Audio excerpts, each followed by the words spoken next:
Well, welcome back. Now, we've talked a lot about Monsanto's GMO pollen cross-contaminating other fields, and instead of treating it as a trespass, they're allowed to treat it as if it was property theft.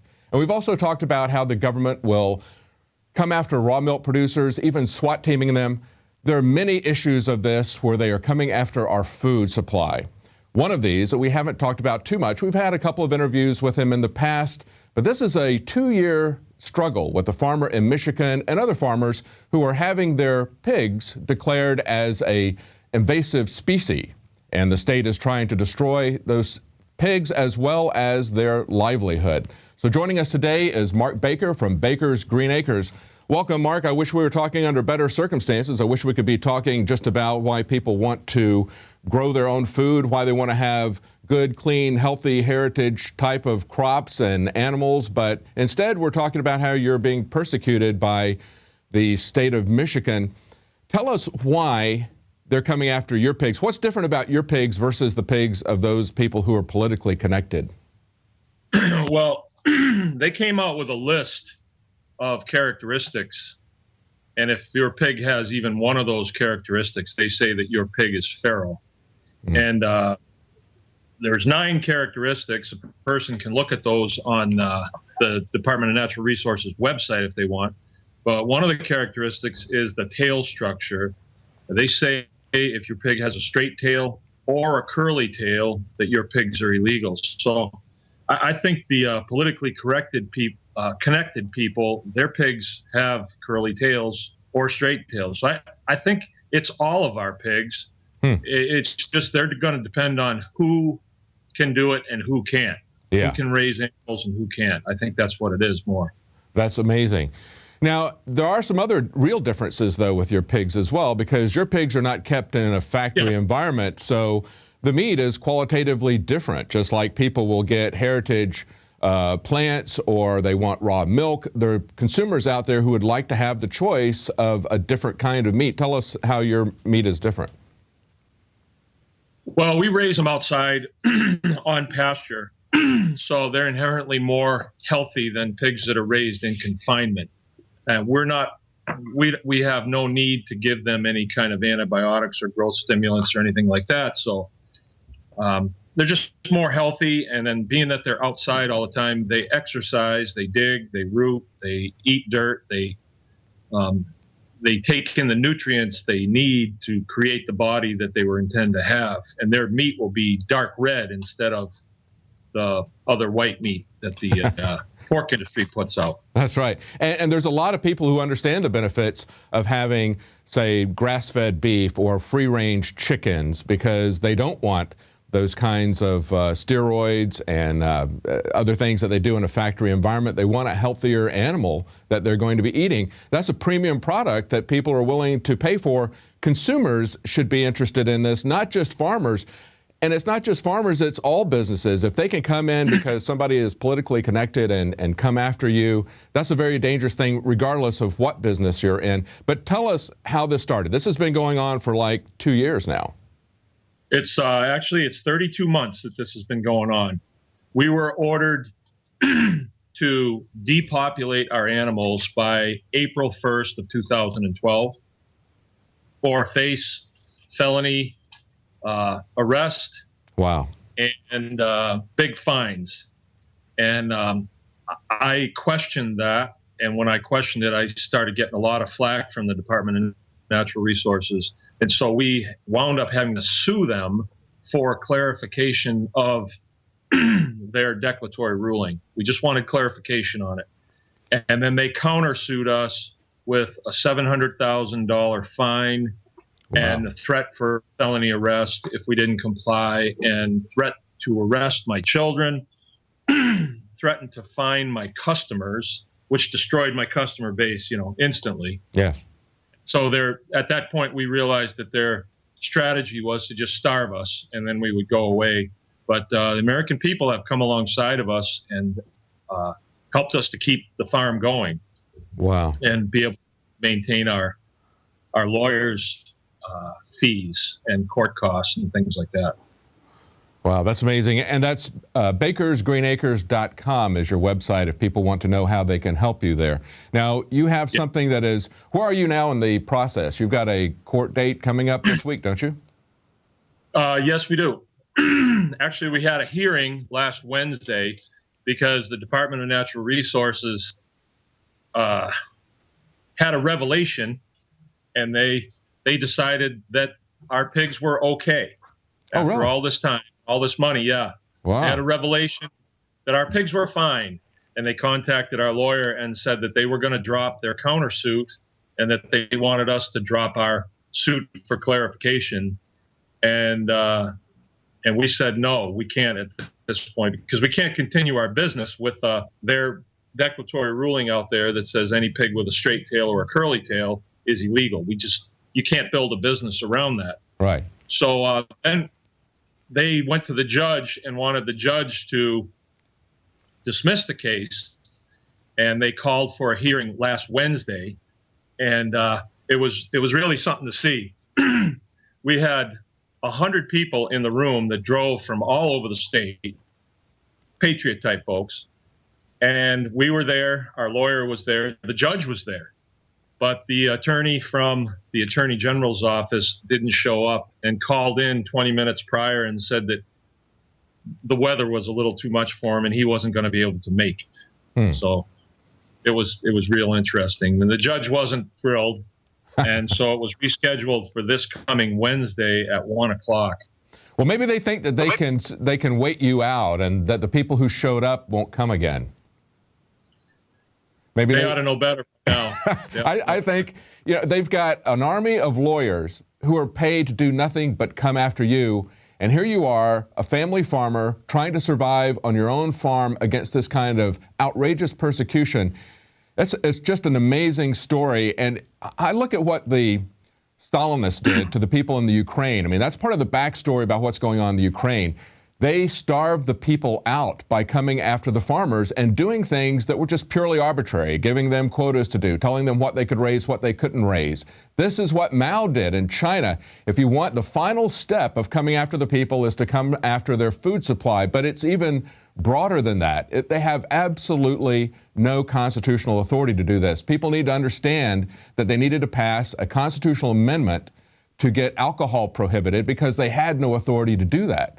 And they don't have the authority to keep vital medicine away from people or food, but it's the same Food and Drug Administration that is doing both. They're prohibiting all medicines unless they're expressly permitted. And now we've got, because this is the state of Michigan that you're fighting with, but this is probably something that is a test case for the rest of the country, don't you believe? I think that's correct. And I think you're also right. They do not have the authority to do this, or else they would have just come in here and taken my property and arrested me, but they didn't. Yes. The Fifth Amendment clearly states that we're guaranteed life, liberty, and property. And if they want to take either one of those away from us, they have to go through due process of law, which they have not. So they are already in violation of the Constitution. Yes, yes. Well, let me ask you, there was a couple of violent incidents. They did come on your property and shot some of your pigs at one point, didn't they? No, that wasn't me. That was another guy by the name of Dave Tuxbury. Okay, all right. And there's other farmers that are there. Did some of them just cave and let all their pigs be killed then? Most of them did. Most of them. Most of them. This is what they do. They come on with perceived authority. Yes. And they'll say, you don't want to get in trouble, do you? And the farmers say no, and then they'll say, well, then shoot all your pigs and everything will be fine. Yep. And the farmers do it because, they're just, they don't know better. That's the way they take our rights in every sphere. That's what they do at the airports. They have no real authority to violate the Fourth Amendment and turn everybody into a suspect and to search our person. I mean, that's one of the main things that would be prohibited from, but they do it by intimidation under color of law, and they have no legal authority to do that. But they did put out a threat and made some very inflammatory remarks about you just about a month ago, didn't they? In terms of being a gun-toting nut or lunatic or something? Yeah. That was United States Department of Ag is what that was. That was USDA, a field agent, briefed one of our old customers that that he was briefed from his chain of command that they were to stay away from us because or stay away from me and the farm because we're gun-waving lunatics. And that didn't help our case any at all, because it just puts every law enforcement person that I have to interface with on edge. Mm-hmm. Well, we've seen that over and over again, that the federal government loves to characterize anyone who opposes their illegal actions as a gun-toting nut or somebody who is a possible terrorist threat. We see this in the training scenarios by the military. Frequently, they talk about how Christians and people who talk about the constitutional limited government are the ones who are pulling off terrorist events. So this is how Washington gets involved. Once Washington gets involved, they try to demonize you as a dangerous terrorist. So that's very, very concerning. Now, you wrote to the local sheriff and asked them for clarification about this and what their attitude was, or tell us what happened after that. Actually, what I did is I had to create a paper trail on that to document the whole thing. So I called the sheriff's department and I said I wanted to make a police report. And they came out, they took the report, but then they refused to investigate it.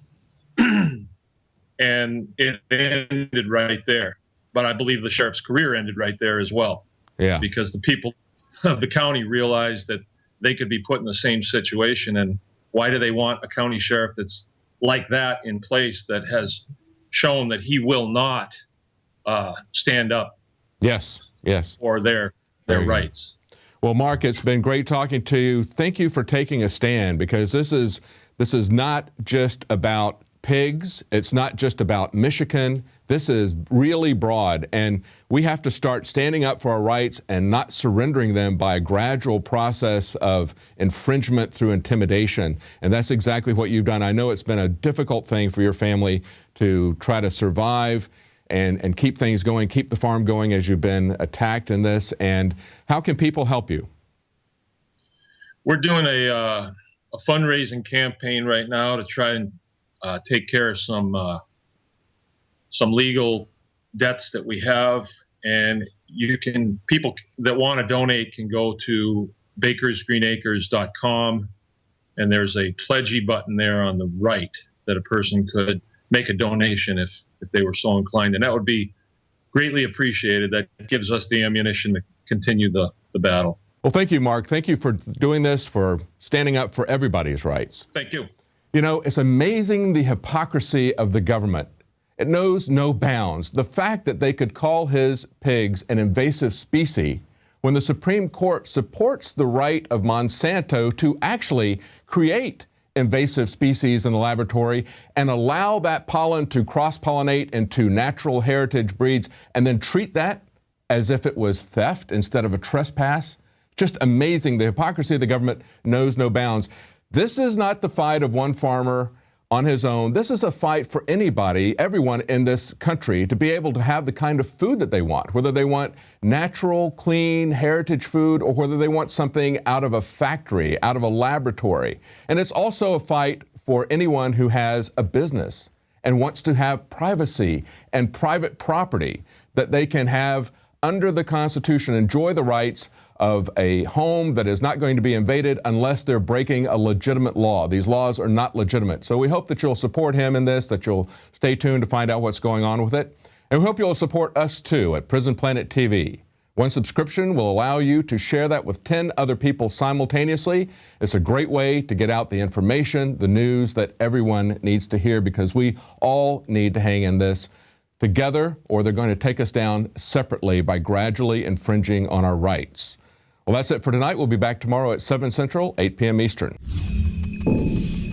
The globalists have controlled the mainstream media for a long time, but now they're expanding, making the weaponization even more vicious and deceptive. All the major networks are state-run. We are partnering this year with the NFL. The NFL has become a political weapon against the Second Amendment and pushes Obamacare. MSNBC tells us that our children belong to the state. We have to break through our kind of private idea that kids belong to their parents or kids belong to their families, and recognize that kids belong to whole communities. The brainwashing media machine has been turned burned up on high, and it's time for humanity to double down on the true people's media and strike back against the tyrants that are destroying our civilization with their lies and fraud. We are the resistance. You are the resistance. You are the info war. It is more important than ever to realize that we are not the alternative media. We are the true media. The establishment dinosaur press is dying. We are in an information war, and we are losing that war. Join us at InfoWarsNews.com and PrisonPlanet.tv. Members can share their memberships with up to 11 people. By subscribing, you will literally be buying war bonds in the info war to expand our operation in the face of the tyrants. Join us at PrisonPlanet.tv.